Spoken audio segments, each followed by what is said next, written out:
கன்னியாகுமரியில் வெடித்த தமிழக வெற்றி கழகத்தினரின் மாபெரும் போராட்டம். கன்னியாகுமரி மத்திய மாவட்டம் சார்பாக மத்திய மாநில அரசுகளை கண்டித்து மாபெரும் கண்டன ஆர்ப்பாட்டமானது இன்று நடத்தப்பட்டது. இப்போராட்டத்திற்கு குமரி மத்திய மாவட்ட செயலாளர் எஸ். கிருஷ்ணகுமார் அவர்கள் தலைமை தாங்கினார். இந்த போராட்டமானது தக்கலை வட்டாட்சியர் அலுவலகம் எதிரில் நடத்தப்பட்டது. தமிழக பட்ஜெட்டில் கன்னியாகுமரி மாவட்டத்திற்கு எந்த திட்டத்தையும் ஒதுக்காமல் குமரியை புறந்தள்ளி தேர்தல் வாக்குறுதி நிறைவேற்றாத திமுக அரசை கண்டித்தும், கேஸ் விலையை ஏற்றி நாளுக்கு நாள் மக்கள் விரோத சட்டங்களை கொண்டு வரும் மத்திய பாஜக அரசை கண்டித்தும் மாபெரும் கண்டன ஆர்ப்பாட்டமானது தமிழக வெற்றி கழகம் சார்பில் நடத்தப்பட்டது.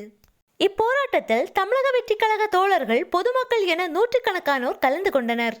அண்மை காலமாகவே மக்கள் நலனை பாதிக்கும் வகையில் மத்திய மாநில அரசுகள் கொண்டு வரும் திட்டங்களை எதிர்த்து தமிழக வெற்றி கழகத்தினர் களத்தில் இறங்கி ஆர்ப்பாட்டத்தை நடத்தி வருகின்றனர். தமிழக மக்களுக்காக தமிழக வெற்றி கழகத்தின் குரல் என்றும் ஒலிக்கும்.